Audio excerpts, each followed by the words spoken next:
You are listening to Proof Text, a Glossa House podcast by Dr. T. Michael W. Halcomb, Dr. Frederick J. Long, Dr. Mario Melendez, Dr. Jennifer Noonan, and J. M. Smith.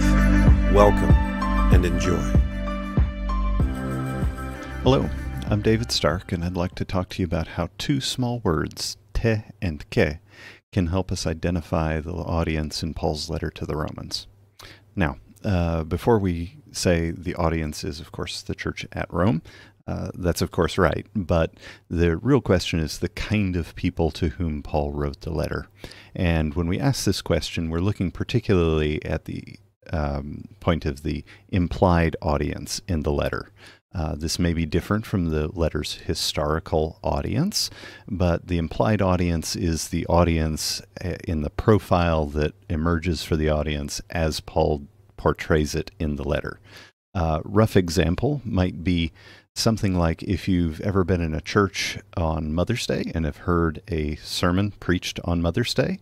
This is stereotyping a bit, but very often the sermon will not be to the mothers, but it will be to everyone else in the congregation about how they should appreciate, love, be thankful for the mothers in their lives, although the mothers are, of course, there on Mother's Day as well. The implied audience for the sermon, though, is not focused on them as much as they are the topic of the sermon. Again, that's a bit stereotyping, but it illustrates, I think, helpfully this kind of dynamic that we have in play when we think about the implied audience of Paul's letter to the Romans. And for a long time, and indeed now, the majority view of the letter has been that Paul wrote the letter to a kind of mixed audience of Jews and Gentiles. And that thesis has persisted for a long time, but in the mid-90s it began to be challenged by the contrary thesis that the implied audience is actually Gentiles only. And so there may be Jews around at Rome, but they're not the focus of Paul's address, much like the mothers in our example from the sermon just a minute ago. So what I'd like to do, though, is to point us to Romans 1:13 and 14, and consider how these two terms, te and ke, can help to frame a solution for this question. All right, so I have here for us now Romans 1 on the screen. And in 13, I do not want you to be ignorant, brothers, that many times I have wanted to come to you, but I have been prevented until now, in order that I may have some fruit also among you, just as also among the rest of the Gentiles. And this will be a key phrase. And then in verse 14, we see to Greeks, teke, barbarians, to the wise, teke, and foolish, I am a debtor. Verse 15, hence also my eagerness to preach to you who are at Rome. Okay, so we'll begin with this phrase that I've highlighted here, this among, just as also among the rest of the Gentiles. And this phrase has been particularly drawn into this debate about the identity of the audience at Rome, because, and it's been read two different ways. One is we can think of N as indicating an in-group location for the audience. In other words, the interpretation is just as also among the rest of the Gentiles, because you are also members of this group. Okay, so we might think of different kinds of instances where the thing is a member of a larger class. So the you here for the audience is a member of the larger class of the Gentiles. The alternative interpretation that's come out has been that of an in-group location. So in this case, the you, an intragroup location, I should have said.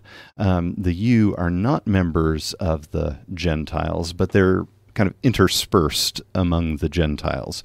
You might think of this in terms of water can be in a sponge. The water fills up the holes in the sponge, and so is in the sponge, but isn't the sponge itself. And that would be the intra-group reading. The intra-group reading supports the Jews and Gentiles as the implied audience hypothesis. The in-group reading supports, of course, the Gentile-only hypothesis. All right, so now I've promised that te and ke, these couple little phrases here in verse 14, can provide a structure for how we might think about answering this problem. And they do that because in Paul, te ke always functions as a specifier, and we might roughly translate it namely and. Gives specificity to or defines further some members of a larger class quite often. But it always functions as a specifier. And teke and the terms that appear with teke in Paul have very often agreement in case with what they modify. So that's one option. They don't always agree in case with what they modify, however. And when they don't, that's because what they modify doesn't have case, as in the case of a couple prepositional phrases in Philippians.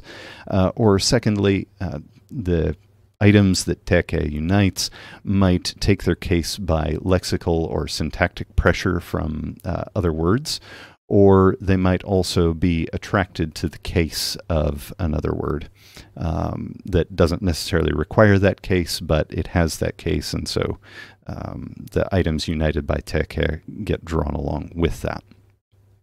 Now, within that total profile of how teke works in Paul with case, we note here in Romans 1:13 and 14 that the cased elements with teke have the dative case, both here in this first phrase and then in the second one as well.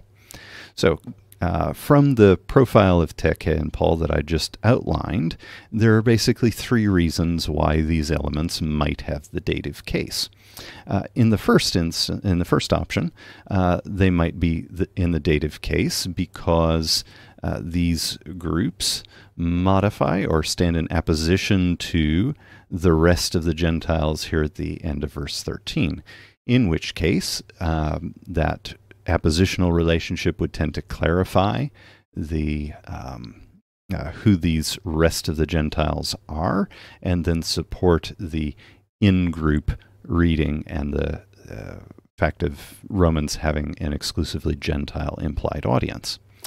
Number two is for option for why these items have the dative case would be their attraction to the case of the Gentiles, even though they might more properly be seen as modifying either debtor or this last clause here, that I am a debtor.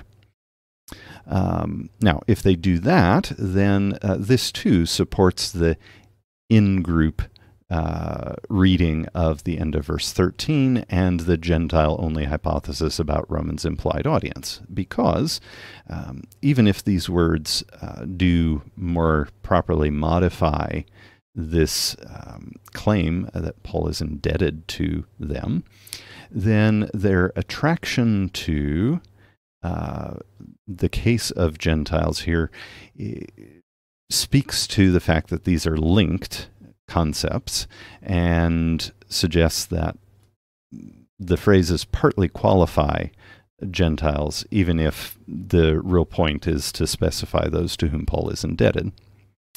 And then the third possibility for why we might have the dative case here at the beginning of verse 14 is lexical pressure from debtor for a dative complement.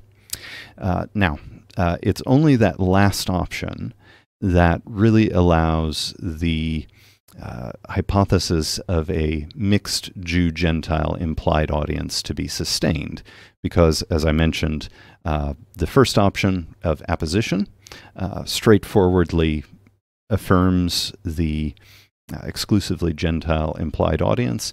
The fact that also the case might be taken by attraction to ethnicin also speaks to the linkage of the two, this term here and the phrase here at the beginning of verse 14, which would support the Gentile-only implied audience claim. So there's that one option still remaining, that these terms could take the dative case because ophiletis requires or exerts pressure on them to be in the dative. And that might be enough to allow the mixed Jew-Gentile audience, implied audience hypothesis to stand. But there are several problems with that suggestion. Number one is that ophiletis does not, in fact, exert pressure for the dative case. In fact, in the other two instances where ophiletis occurs in Romans, 8:12 and 15:27, it occurs with the genitive. And then in Galatians 5:3, it occurs with no cased complement, but with an infinitive only. And in either of those examples, that tends to render problematic this idea that ophiletis has somehow exerted pressure on these initial terms to be in the dative case.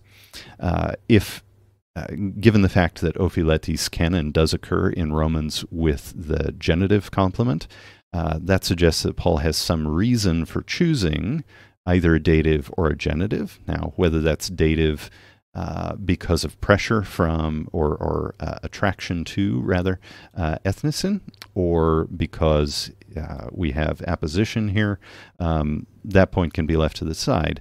But the point is that we have the choice of the dative here rather than the genitive, as in later in the letter.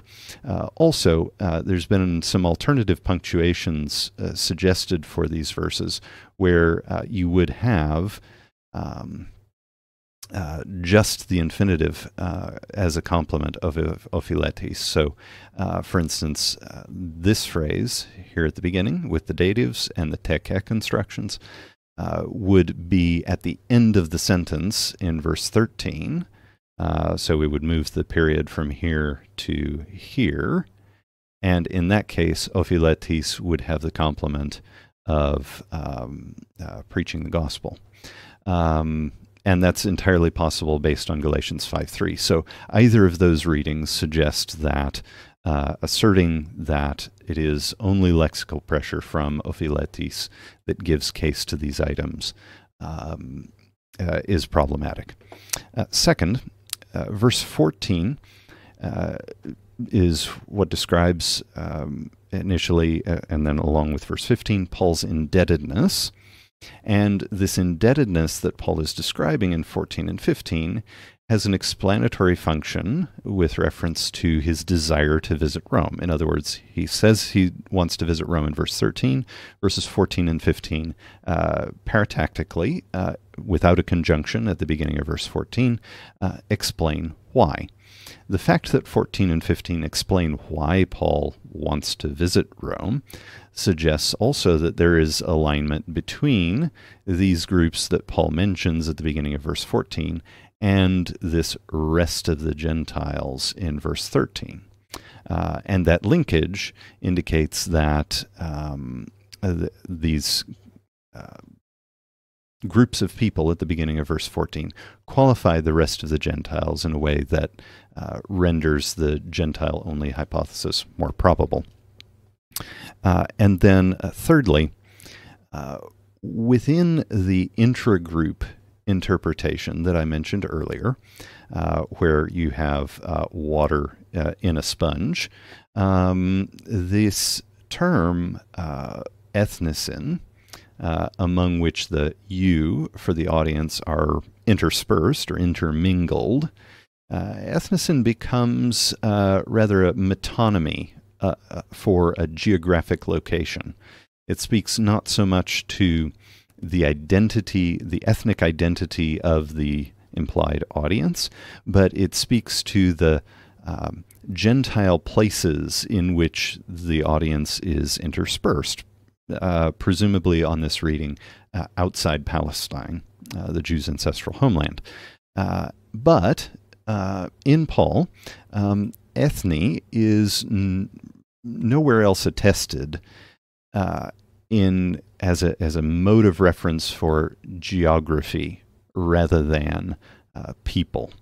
And the language of ethnos does sometimes get applied to Jews in addition to Gentiles, but point being, it is never a geographic reference. Paul has a plethora of geographic words that he draws on when he wants to talk about geography. But in this case, he chooses a word that is a descriptor of people, and so we can draw from that additional support for this idea that what he's doing in verses 13 and 14 here in Romans 1 is characterizing the audience, and indeed characterizing the audience as exclusively Gentile, at least as he's constructing them and meaning to address them in the letter, because they are among this rest of the Gentiles, and Paul wants to have a fruit among them, just as among the rest of the Gentiles where he has seen fruit already. And it's these teke terms in verse 14 that help us to back up basically from 14 into the substance of verse 13 and clarify exactly some of the steps that Paul is taking to characterize the audience in that way. So there's much more that could be said along these lines, and if you like to read more about that, including all of the nitty-gritty exegetical details, do check the description down below this video, and there will be a link there to a journal article where you can read all about that. Thank you so much for watching, and hope this has been helpful. Interested in growing your ancient language skills but not sure where to start? Glossa House can help. From illustrated readers and short stories to lexicons and grammars, Glossa House offers a variety of resources for beginning, intermediate, and experienced ancient language learners. Head to glossahouse.com today. Glossa House, language resources for the global community.